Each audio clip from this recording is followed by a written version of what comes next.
Good morning, good afternoon, good evening, everyone. Thank you for coming today to a joint panel hosted by Hatch and PwC on the future of work.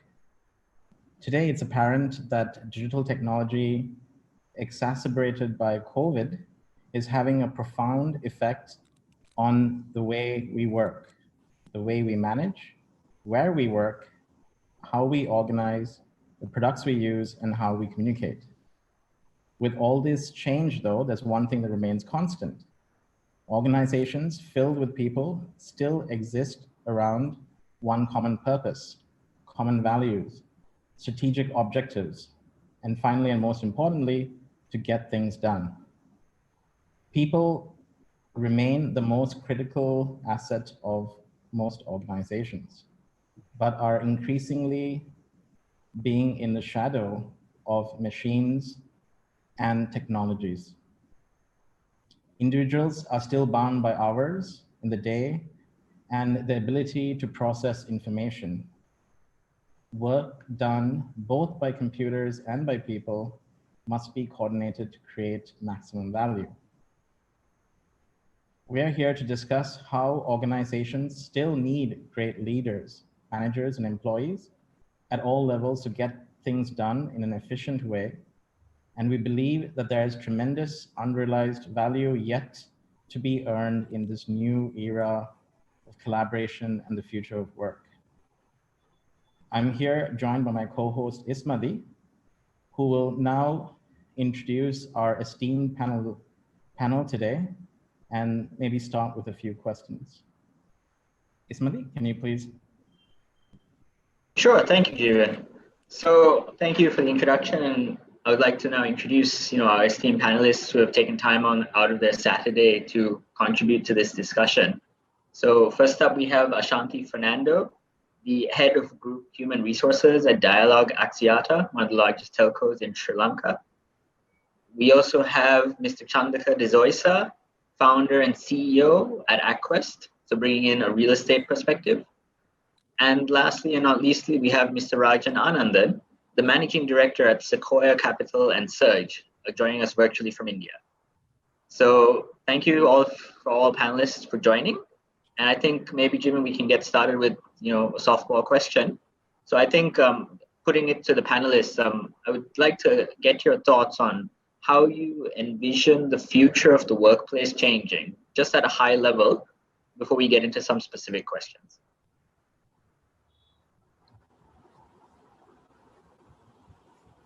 Maybe would like to take that first.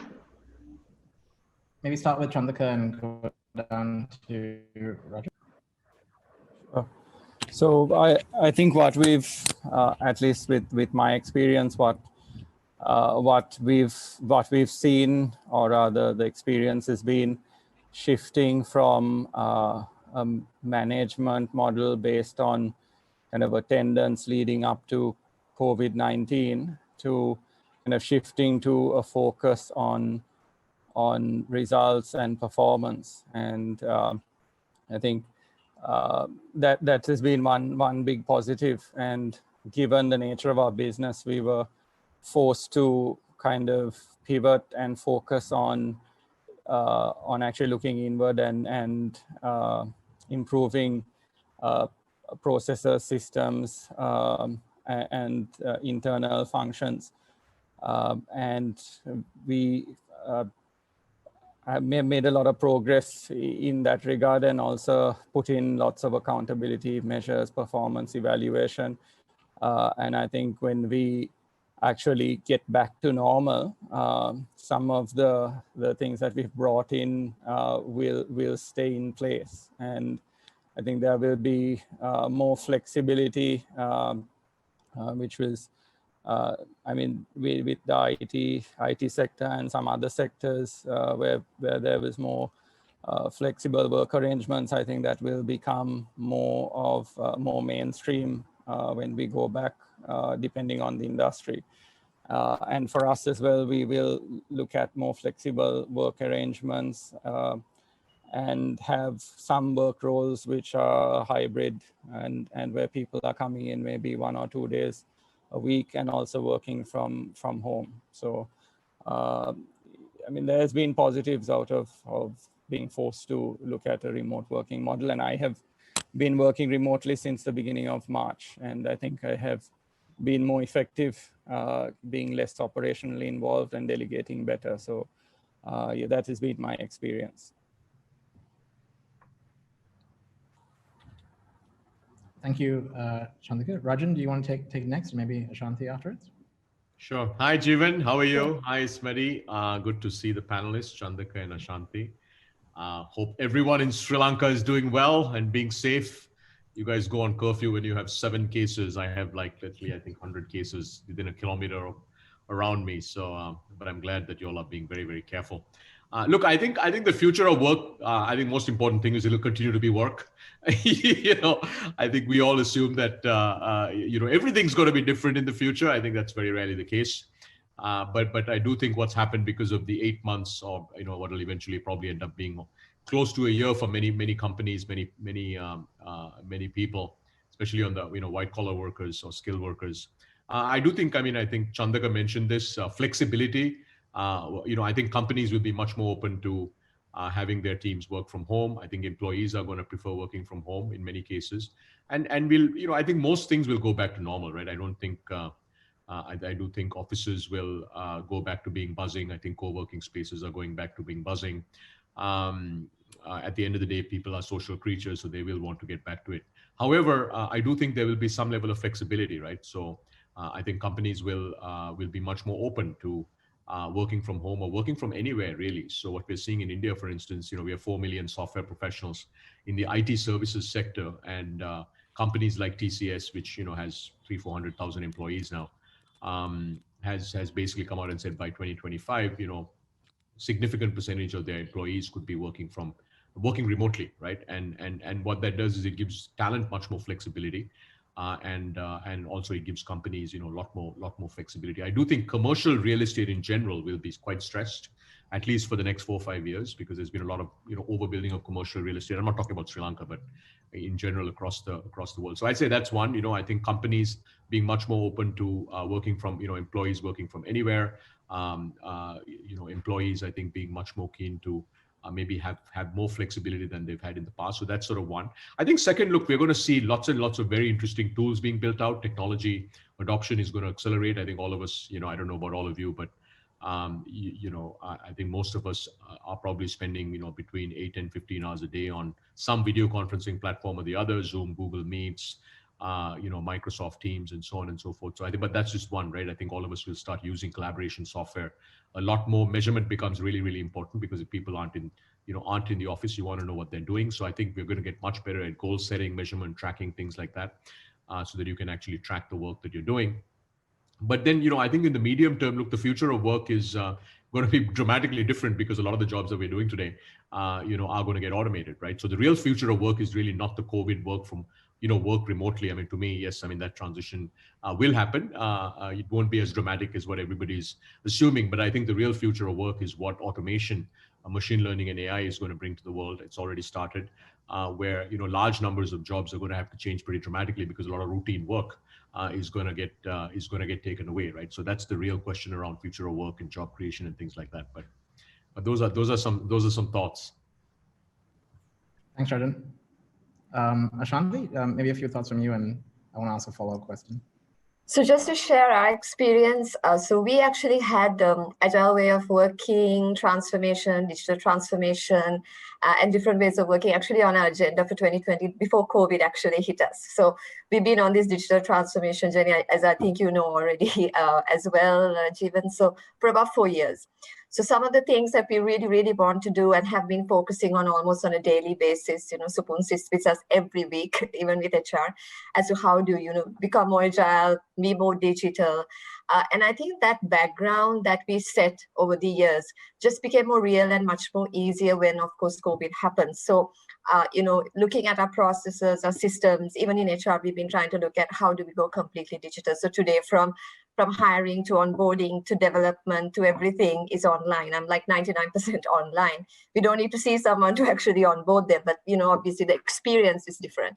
So I think what we really set out to do when this happened is that, we took this opportunity and I said, okay, let's do this. So even working from home, of course, the moment is working from home, but like Rajan said, it's going to be very soon working from anywhere. So it's actually remote working. So we actually operationalized a work from home policy, which actually enables our teams to really work from home or work from office. That's what we're doing right now because we're going through this COVID phase. So what we've said is we've identified roles that can work from home and those that will still need to work from office. So we are a customer-facing organization. So those roles still remain. And even today, they're working from office and they have to be in office. Of course, for COVID, it's slightly different because we are having split teams, called Team A, Team B, just for health and safety purposes. But other than that, about 75%, the back office is working from home. So overall, productivity-wise, it was most productive during curfew, of course. And when curfew eased off and some of us, we started actually coming back to work about 50% and then now back again about 70% from home. So we think that, the hybrid model will exist, but there are certain things that we really need to do to make it more effective. Because if you look at some of the even research that come out recently about work trends, Deloitte's human capital report. So what they say is that while overall productivity globally has actually increased, collaborative innovation and collaboration has actually suffered. So one of the things that we see is that we need to have more collaboration tools. Of course, we tried very hard. So we had even engagement digitally. We had, digital Aurudu. Okay. So we try to engage our people and keep communicating with them all the time. Sukun does religiously, town halls with staff, and that really, really helped a lot. Because what we did is when we operationalized it, we also kept, feedback from staff, how do they feel about it?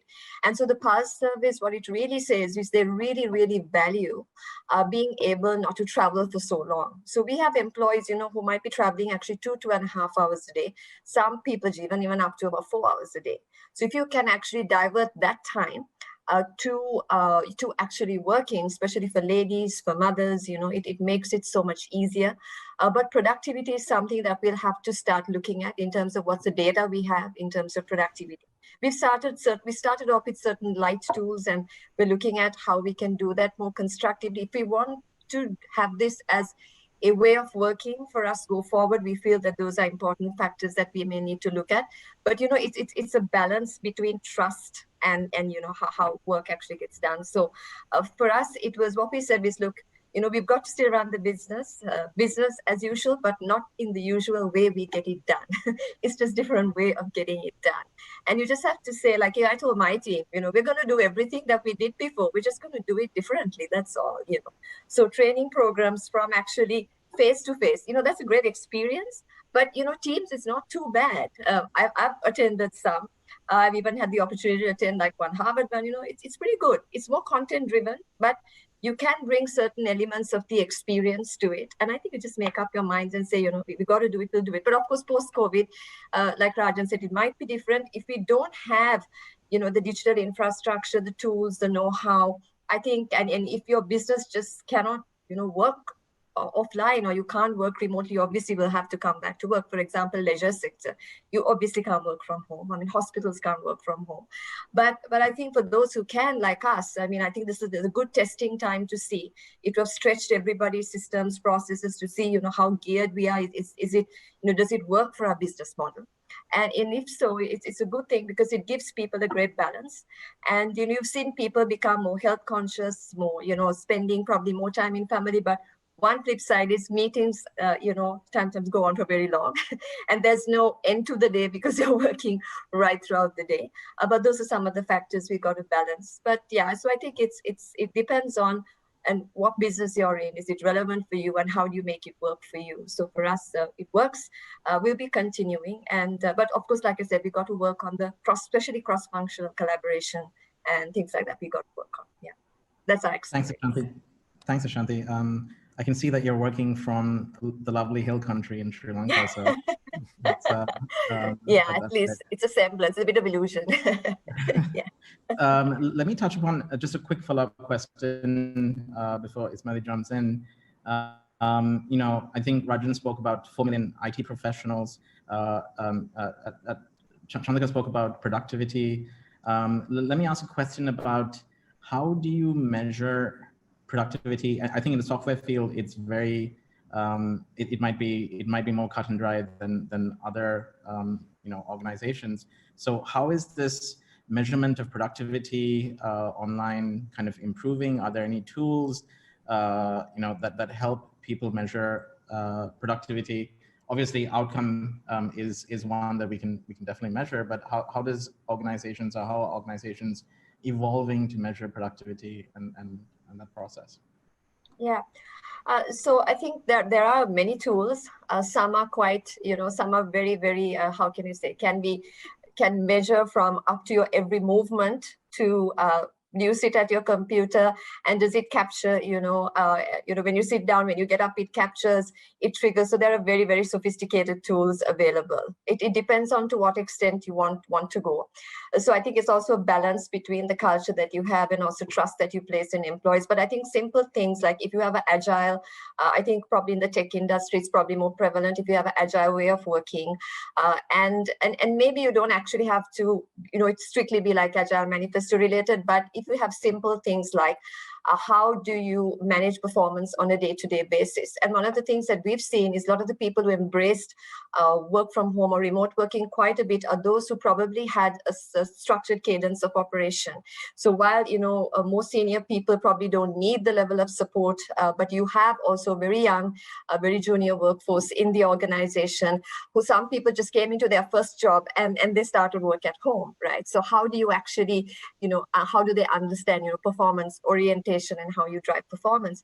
So I think there are simple things that from simple to very complex that can be done.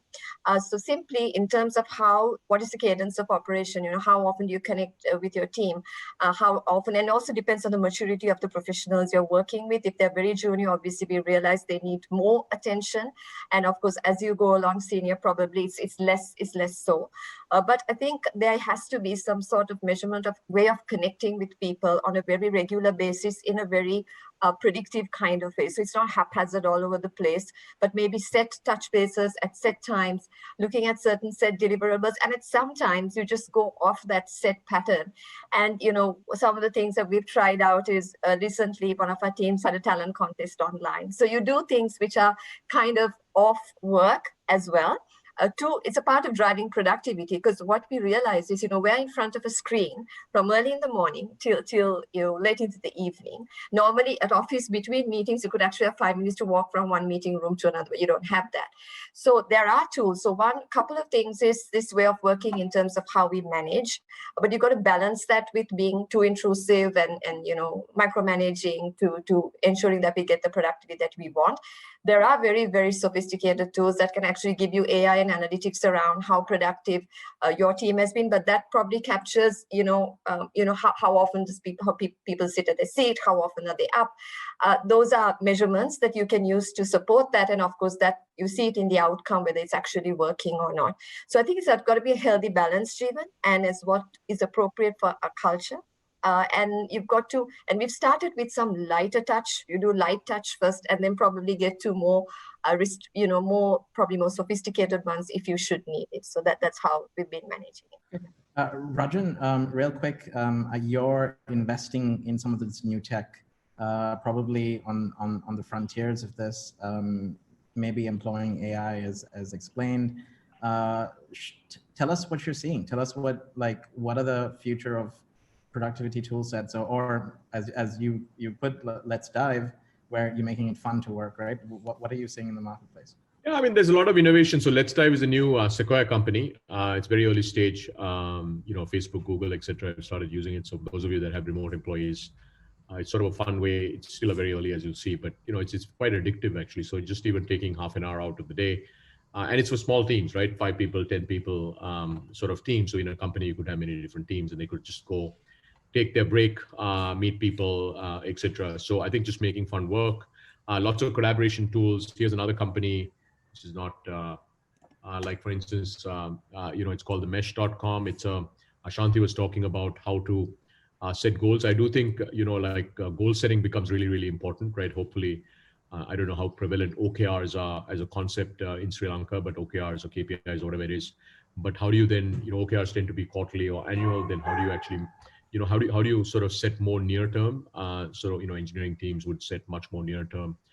Product teams, etc., sales teams, and all, it's much easier. So tools like this, which basically help you set individual level goals, but also just update them so that up through the company visibility. So a bunch of top Indian startups, 3, 4, 500,000 people startups actually using this tool already. They just launched. So I think there's a lot of so you can almost think about at the functional level. You take engineering. What does it take to collaborate more? You take product. What does it take to collaborate more? There are a lot of whiteboarding tools. All kinds of very, very interesting things, right? I mean, at the end of the day, if you take your own, let's say you're a product development team, right? And you need a set of tools to operate. Some of those tools actually work pretty seamlessly in a remote environment. Some of them just don't. So the ones that don't, is there an opportunity to go out and build new tools for those? And then there's also some gaps.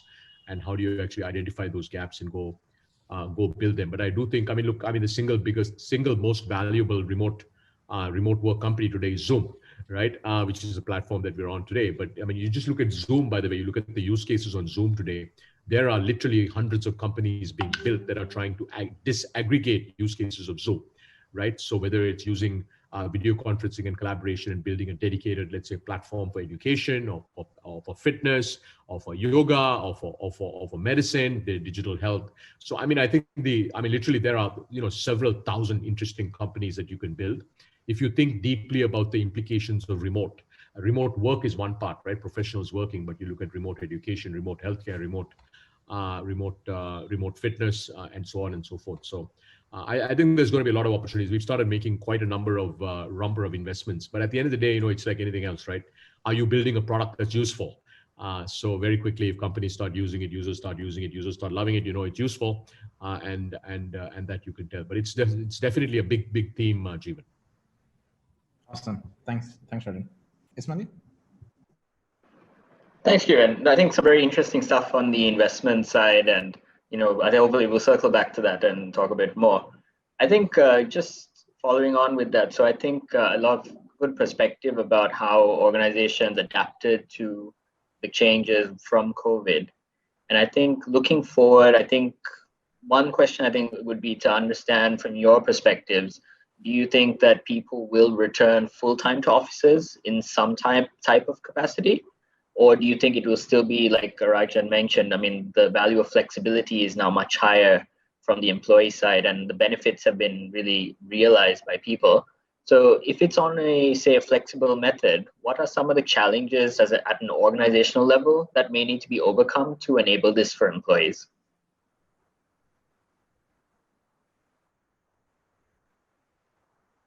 Shall we start with Ashanti, if that's okay? Yeah, sure. So like I said before, Ismail, we've got to really look at where each organization is and what it is that really works for them. And I think one of the things that we would really need to do is really to have, if you're looking at enabling, so flexi work is one thing and remote work is actually kind of two different things, right? So flexible work models would also give you times which are flexible. So now more or less what we've done is we've taken our, office time, and it's more like a cut and paste into a different location. But flexible will actually give you probably clocking at different times and flexible. So that's probably slightly different, but that also is a possibility. So one of the things, I think it just depends on your model. What exactly do you need to achieve, and can you actually achieve it remotely? So, and what are the systems and processes you need to have in place? Like Rajan mentioned, how do you manage performance, whether it's OKRs or whether it's goals or whether you set your goals quarterly, and is it more flexible or do you set annually? But some sort of strong performance management system needs to be in place to enable employees to perform, because at the end of the day, we are still trying to achieve the same goals, same objectives, in a different way of working. Managing teams would be one very important, but how do you engage and how do you communicate with teams? How do you communicate? How do you have regular engagement. So for example, we used to have things called HR 101s and focus group discussions. So we just actually translated all of that to Teams because it is exactly possible to do it. Once again, the experience is not the same, but it's possible. So we need to look at how do we manage performance? How does culture is a very important part of the whole organization. It's the way we work, it's who we are. How does culture get impacted by this, and what's the culture we want going forward? So I think we need to think through all of this: performance management, culture, how do we engage employees? And we also need to think through in terms of what is the skill set we have within the organization, and what's our capability ecosystem. What are we really looking to work towards in the future, and how do we actually achieve that? And if you're talking about remote work, I think we really need to have a digital enablement of system and process, because if you're saying remote, you're actually assuming that your process is location agnostic, right? So it has to be remotely accessible. So that's probably the first step that everybody needs to take to see, is this possible for me to do this remotely and online? And that would be the first step. So many organizations have taken their prior, some probably in that journey, depending on where they are in their journey and how do we actually managing. And remote managing teams is, so this is actually nothing new. I mean, it's been in the world for quite some time, right?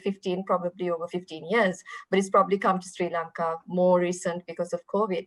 But how do we manage remote teams? How do we ensure that, they are productive?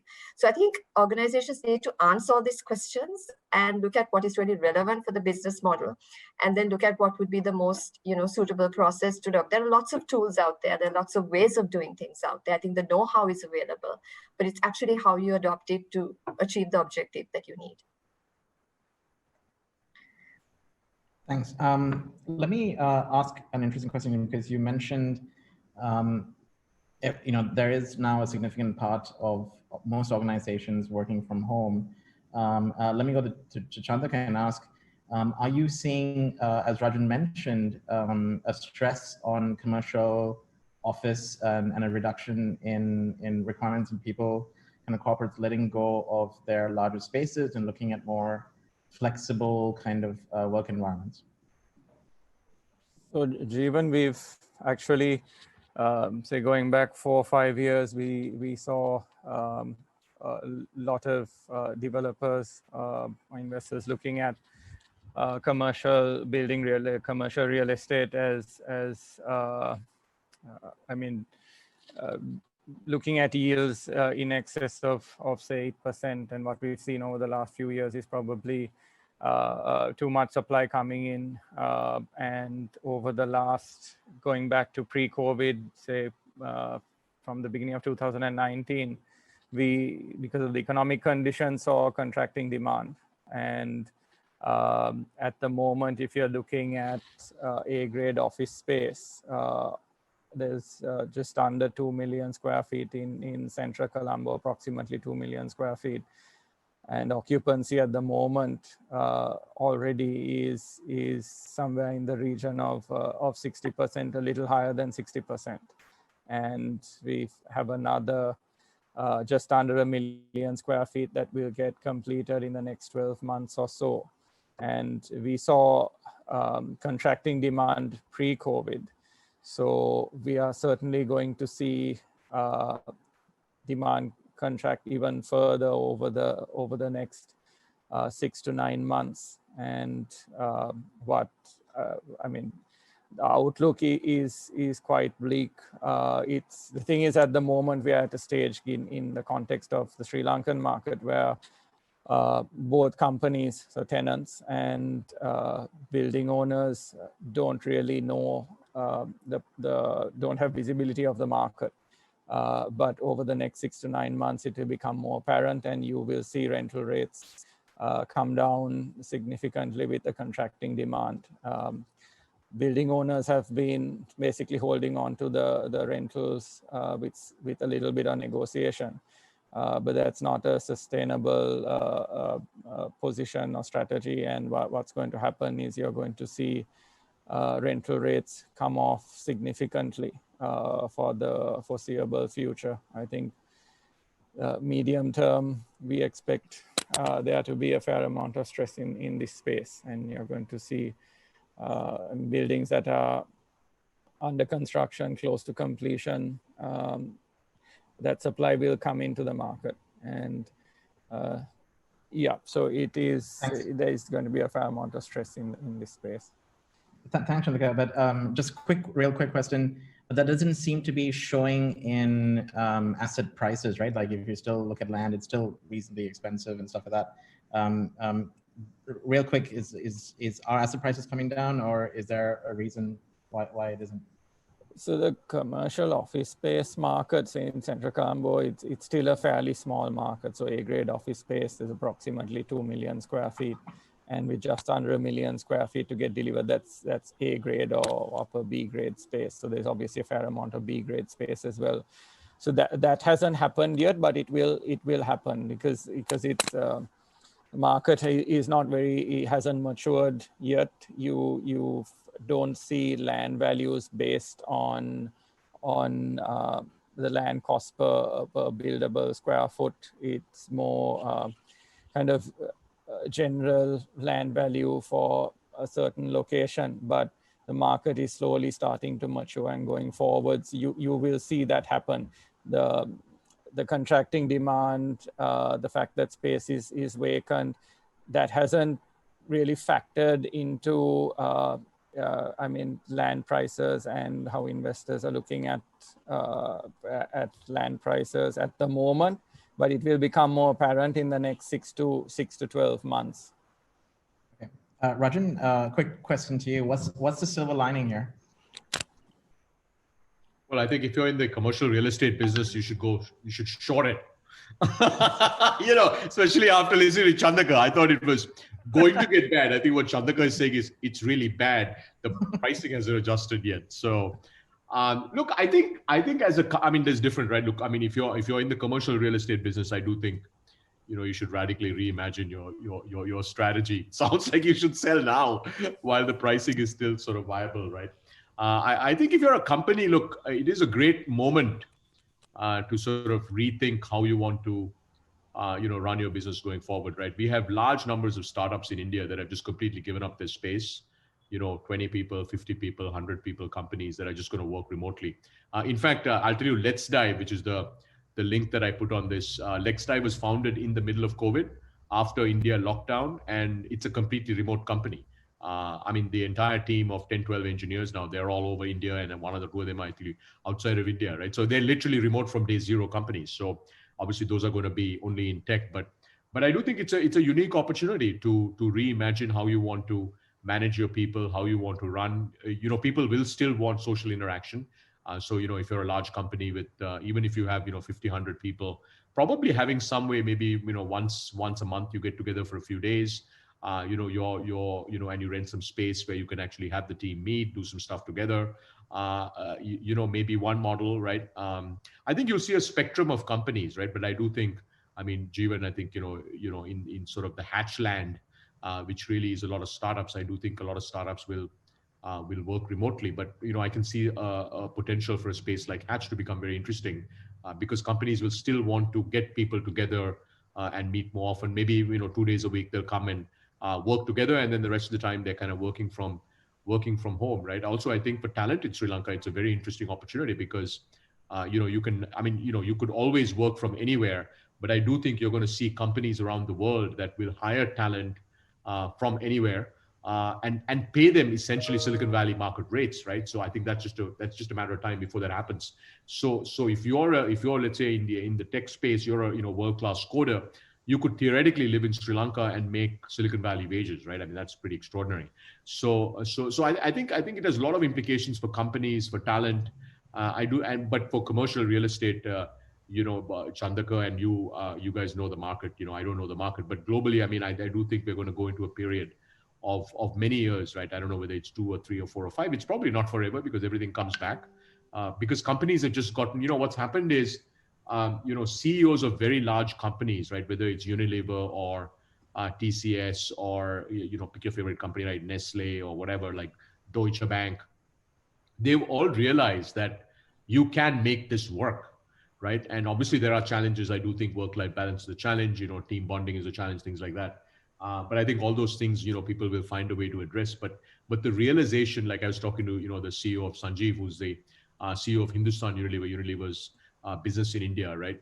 And he was saying, look, I mean, it's been amazing to them because they would have never imagined that you could run a 6 billion euro revenue business, remotely, right? Where most of his teams are actually working remotely. Obviously, the factory is up and running, and the logistics teams that will go deliver product to the retailers. So I think that is a big change, right? Because a lot of these large companies are realizing that this can be done. But I think for smaller companies, I mean, it really should. I mean, Jeevan, as you know, in our portfolio, BOV Capital, our Sri Lanka fund, I mean, a lot of our startups, I think, are giving up office spaces and, sort of going to remote working. So it's a great opportunity to reimagine, right? I mean, so I would encourage, I don't know, the different kind of companies that are represented on the webinar, but I think whether you're a small business or a very large company, you should reimagine what things could look like, post-COVID. Because what I would say is just going back to exactly what you were doing before. All I would say about that is that would be a lost opportunity, because I do think there's some sort of new model that could genuinely be much better for business outcomes for your teams, for employee morale, and so on and so forth. Like at Sequoia, right? We did a once a month all hands. I mean, we're a small team. We invest. We now do a all hands every other week. We've been doing that for the last 8-9 months, and our teams are more engaged than they've ever been. Just about the general sort of knowing what's going on in the firm and things like that. So I think it gives a great opportunity to kind of kick it up a notch on many dimensions. And just to give a bit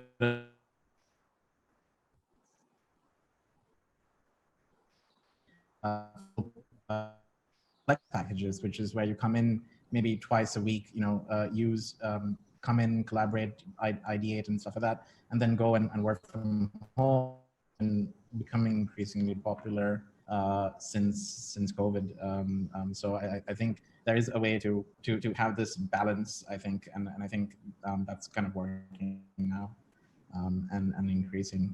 But yeah, Ismaili, maybe you can ask. Sure, I think a lot of interesting questions and insights and a couple of openings. I see a lot of discussion in the chat about work-life balance, and we'll definitely touch upon that. Rajan, just before we move on, just a quick one. Do you think there could be a potential for like an Uber, an Airbnb kind of platform that could connect remote workers or digital nomads with tech companies looking for talent? Is that something we should keep an eye out for in the medium to long term? Well, I think you do have platforms today, right? But that's been more for freelancers like Upwork and so on. You have TopTal that has done really, really well in the US.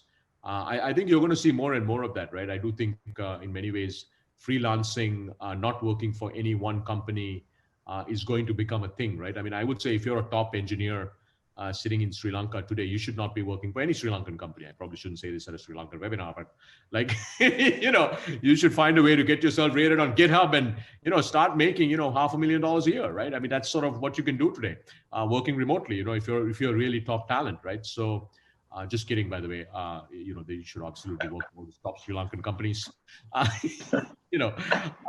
but it really is, I mean, it is going to be so different, right?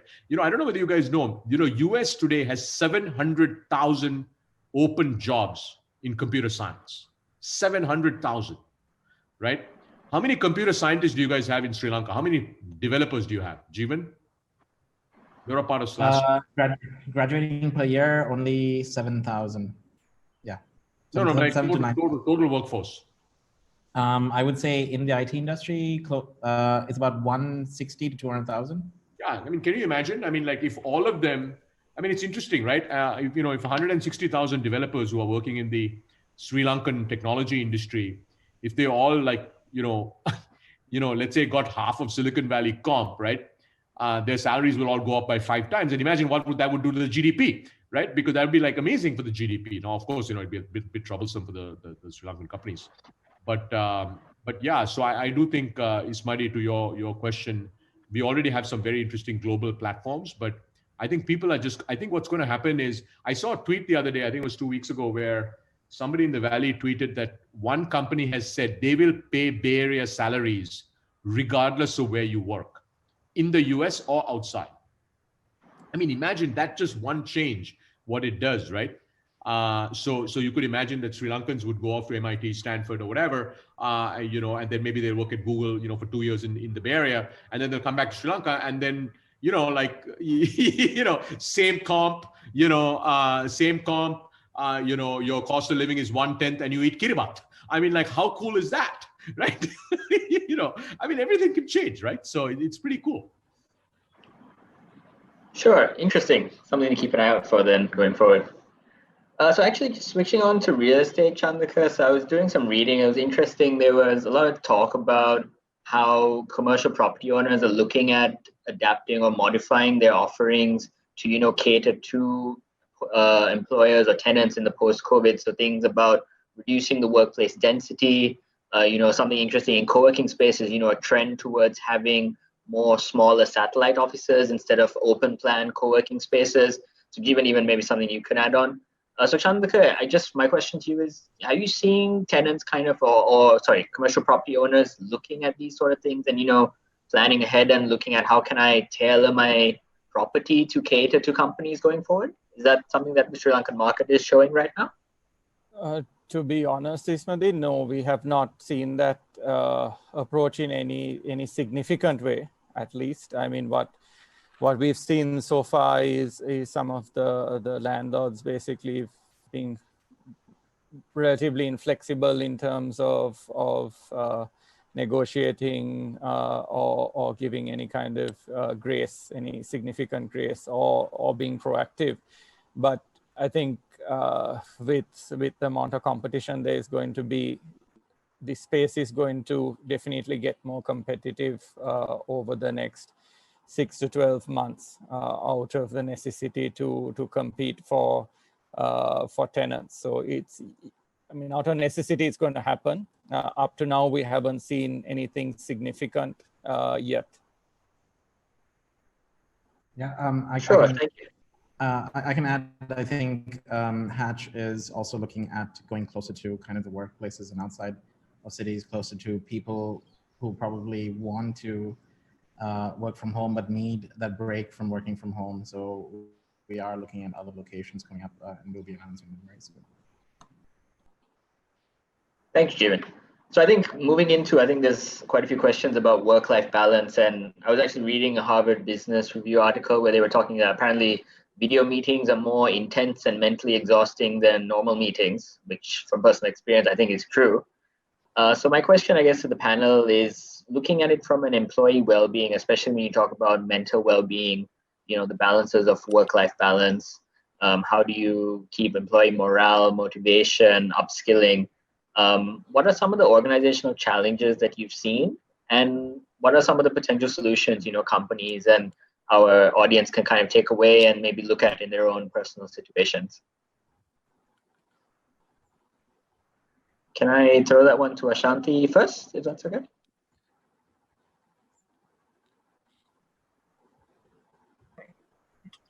Work-life balance is one of the challenges when you're working from home, start times for meetings, end times for meetings. So what we've actually done is a couple of measures. So when we really rolled out our work from home policy, we did specify times for meetings and in between, like a break for lunch, so that people don't actually schedule meetings between those times.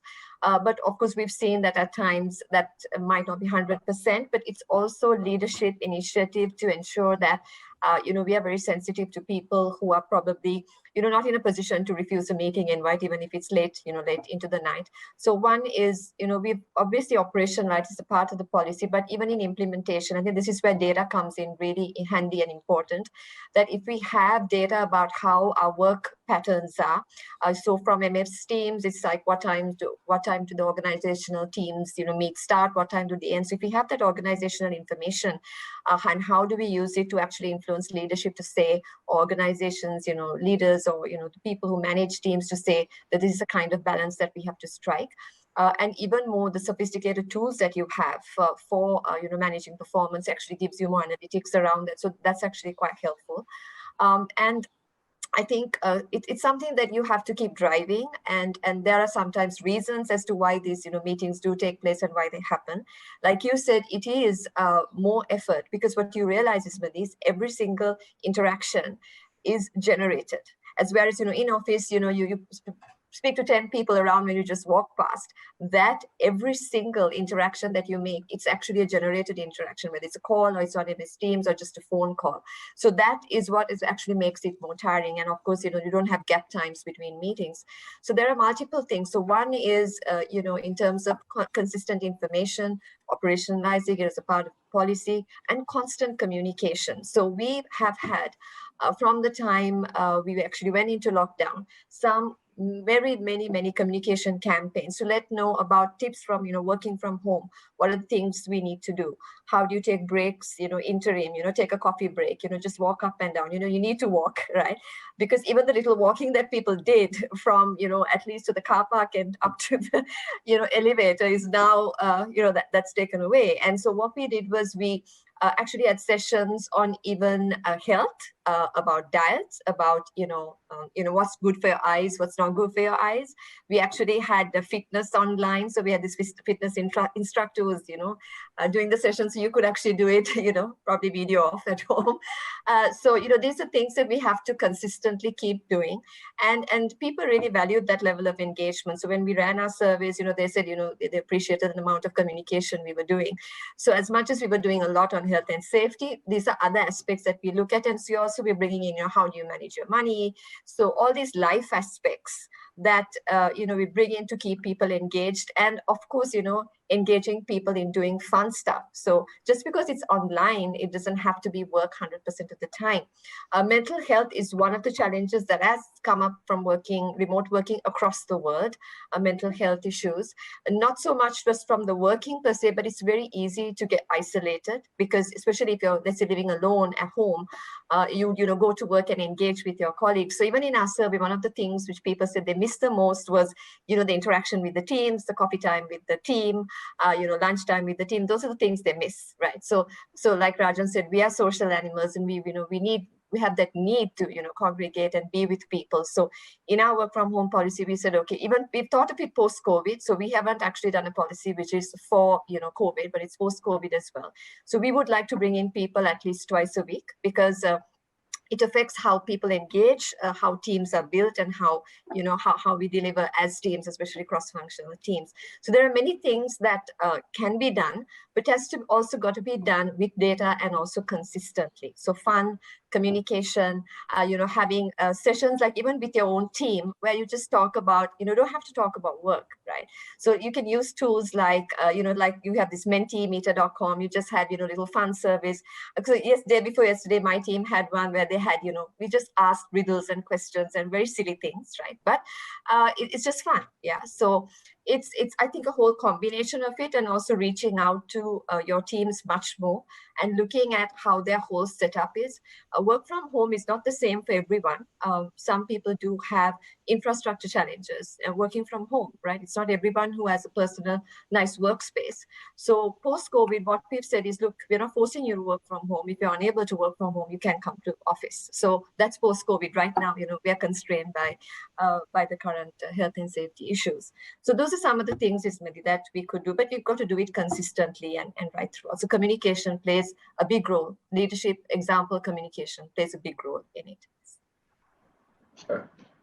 Let me ask a question about security from working from home. I think it's been raised by one of the guests. Obviously,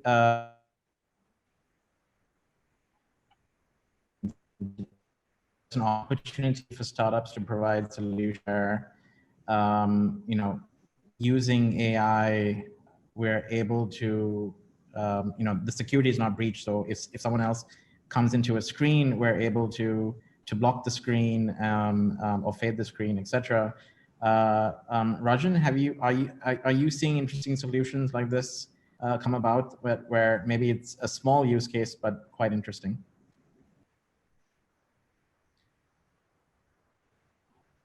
Yeah, can you guys hear me? Yeah, I can hear you. Can you hear me? Yeah, no, I can. No, I think. Look, so I think. I mean, it's hard to imagine that a startup is going to come up with better security than Zoom can, right? Eric Yuan and his team, or Microsoft. I do think. I mean, but that being said, so I think that particular use case. I mean, I wouldn't back a company that does that, because you're betting that they can do it better than than a Zoom can, which is now an $80-90 billion company, market cap company. But I do think security more broadly, because all your systems are much more vulnerable, right? They have to be accessed from outside. So I do think with COVID and I think the explosive growth we're seeing in work from anywhere, I do think security generally has been, was always a very interesting category, right? We've seen so many interesting companies get built in security. Becomes much more interesting, right? Even more interesting, I should say. So, and we are seeing that, for instance, like SMBs, right, which haven't really historically invested in security, now they're going online. They're doing a lot more things online, and therefore like security products that work really well for SMBs at much more affordable rates and so on. So I would agree with you that we are seeing more companies in the broader security space, but maybe not specifically for the use case, Jeevan, that you mentioned. Okay. Also, ask Shanti a question about collaboration. I think you mentioned you as an organization have become more collaborative. So is it, I guess this is more a philosophical question. Do we think more open to open innovation systems, ecosystems, across corporates, SMEs, startups, etc., and will it become the new norm of working?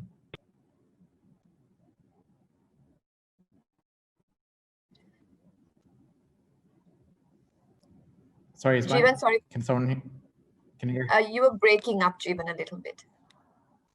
Okay, sorry. My question was, you mentioned that dialogue has become more collaborative, and I definitely think that's true.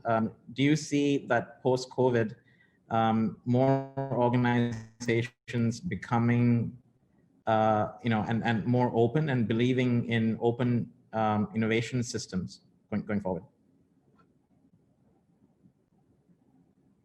So what I actually said was like collaboration is probably one area that we really need to work on. So we've done lots of work around collaboration and engagement, but it's probably one area which does get challenged with work from home, and there have to be conscious efforts to really make it happen, whether it's cross-functional collaboration. I think a lot would depend even on the tools that are actually available for people to really make that happen. And in the organizations, it has to be like a conscious, it has to be intentional, conscious initiative to drive collaboration, because that's something you really need to make happen within the organization, which naturally would happen in a in a workspace where you're with other people. But I think that it's something that leadership would consciously need to make happen to get the best out of it. Yes, but it would need conscious effort and very intentional efforts to make it happen. Because that's one area that that obviously, because you're not physically meeting people, which could impact in terms of the culture. Rajan, could you also try answering that question about open innovation ecosystems? Do you see corporates becoming more collaborative with open innovation ecosystems going forward? Yeah, I mean, I think I don't know whether COVID necessarily, Jeevan, is going to accelerate. If a company wasn't sort of innovative and wasn't more open to, embracing innovation from the outside, either partnering with innovative companies or acquiring innovative companies, is COVID going to really encourage them to, will it be the tipping factor? I don't think so, right? I think innovation is a cultural thing. It's a leadership-driven thing. I think, innovative companies are innovative. Companies that are not innovative are just not innovative, and it's usually because of the leadership. I think for every company, what it's done to all CEOs is, realize that, okay, people can, we can run this in a different way, which is from remote work. I don't know whether it necessarily, accelerates sort of the openness to sort of open innovation per se. I haven't really seen that. What we have seen is in many markets, in many segments, innovation accelerating.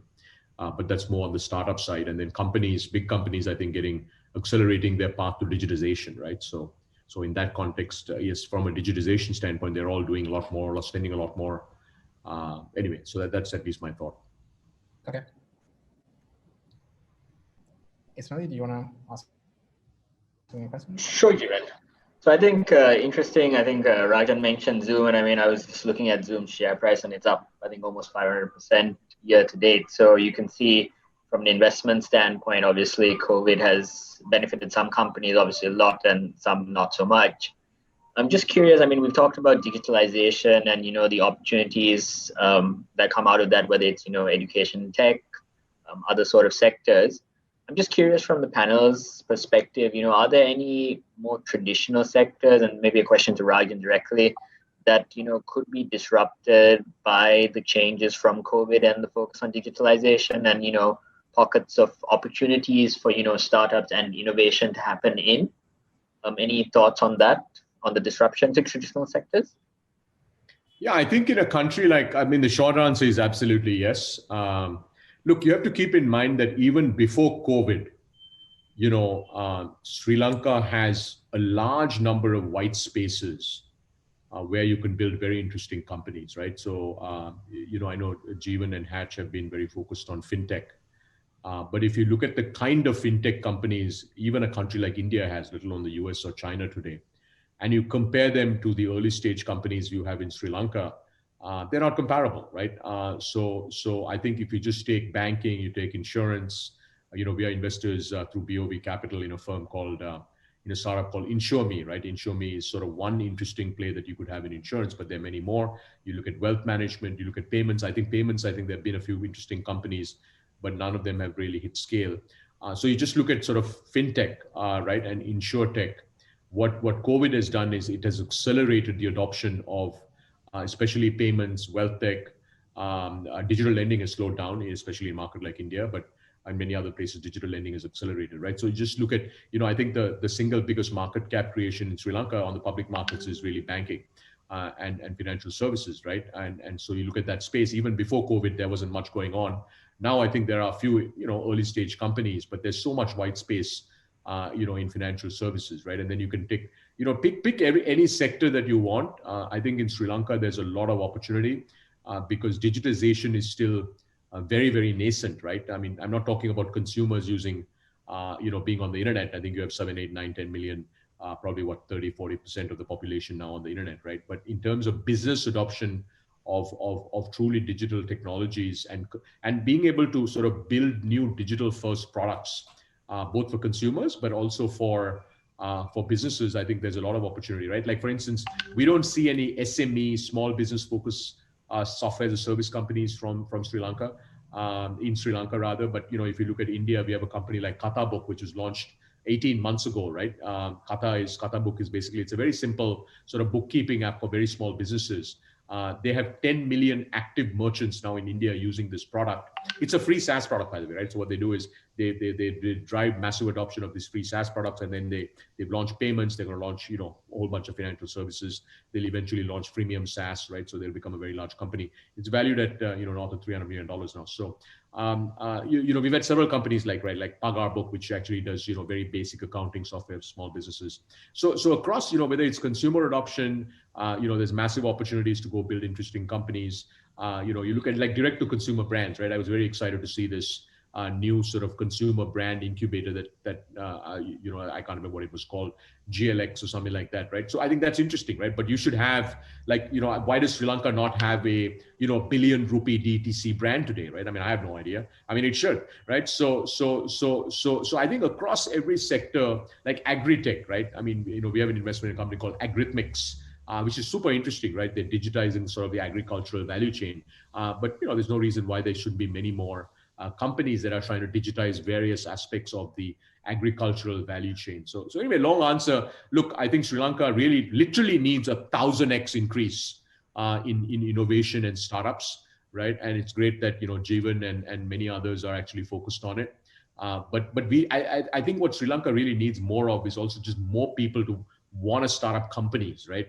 I'd love to see sort of, the best talent from the best companies, except of course the ones that are on this panel, because, all of you should hold on to all your great talent. Just leave and start companies. That's what we're seeing in India, the absolute best talent. Here's an interesting stat for you, right? The top 1% of the IITs do not want to work for Google, Facebook, Flipkart, Amazon.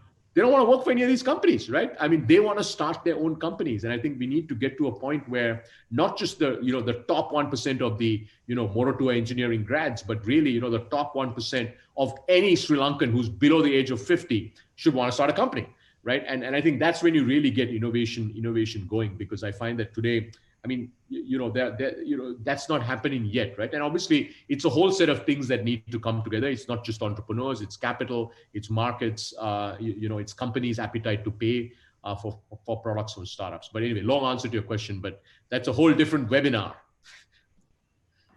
I think it's a very visionary topic, and I agree. I think there's a lot to talk about there.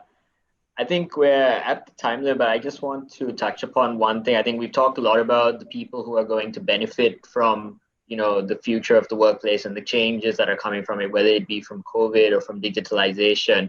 And I think one thing that it's important that we also talk about, I mean, the people who work life and, their work routines have been disrupted. If you look at sectors like tourism, hospitality, manufacturing. I think Ashanti mentioned that even for Dialogue, while certain functions could be, taken and remote working and flexible options, I think some sectors, some work job types, it's not really possible there. So Ashanti, I guess the question first to you is like, how should an organization look at, managing staff in those situations? How do you bring them along? And, is there a way to help them, upskill or reskill and then redeploy into more flexible or digitally enabled work types? Is that something you could maybe share some light on? Yeah. Yes. So in the short term, yes. So if you are doing a customer front-ending role, so you do face the customer and you have to be. So a lot of it is also driven is really by a consumer pattern. So as long as consumers still want to interact directly with you, so we obviously will have to be serving customers directly. So currently, even with the situation, probably other than Colombo, we have 200-300 people visiting per day our branches. So people still want to connect one-to-one. So as long as that pattern is there, we will still be there to serve our customers. But what you can do is if people have that, if we have it, or if we have a framework in which people can move, and so we do have a fairly robust mobility policy where people can actually move jobs. We also have currently part of our whole digital transformation initiative. We've started reskilling and upskilling programs as well. So the possibility, if the person has the desire and the need to move from where they are to a more remote working, a job that is capable of remote working, that possibility is absolutely there. So the mobility within the organization should be quite fluid. And so we have a framework for that as well. And we're actually pushing that quite a bit now because we want to make sure into the future, what's the skill set you need for the future and how do we mobilize the current workforce and the capability in the organization towards that. So those are some of the things we have in place, but we do also realize that lots of these people who are front-ending staff actually love to go out and meet people. So that's just the nature of the person and that's the nature of the job. But there are lots of others maybe who in future might want to, and the avenue is absolutely there. So having strong, internal job postings, mobility, having talent programs that, promote, moving across divisions and cross-functionally working, even when your progression and you're looking at progression of employees, where you bring in this cross-mobility factor that you say, obviously we'll look at you more positively if you worked in a couple of divisions rather than one, are things that we can really do to help people to move. Yeah, it's absolutely possible. Great. So I think with that, we are ready to wrap up. I would like to just thank, all of our panelists for taking the time out of their Saturdays. It was very insightful, a lot of learning. I hope the audience found this, beneficial. And I want to thank Hatch and PwC for organizing this. Jeevan, would you like to say a few words before we close up? I think absolutely great insight from the panelists. I think, there's a lot of opportunities that's been highlighted. Across the board. And I think the time that we had during COVID was a great time to reinvent, reimagine, and refocus, I think. So I hope all of us can do that and really deliver those startups that Rajan's going to invest in us, hopefully, over the next few years. Thank you, Thanks, everyone. Take care. Thank you. Bye-bye. Bye. Thank you. Bye. Thank you. Bye.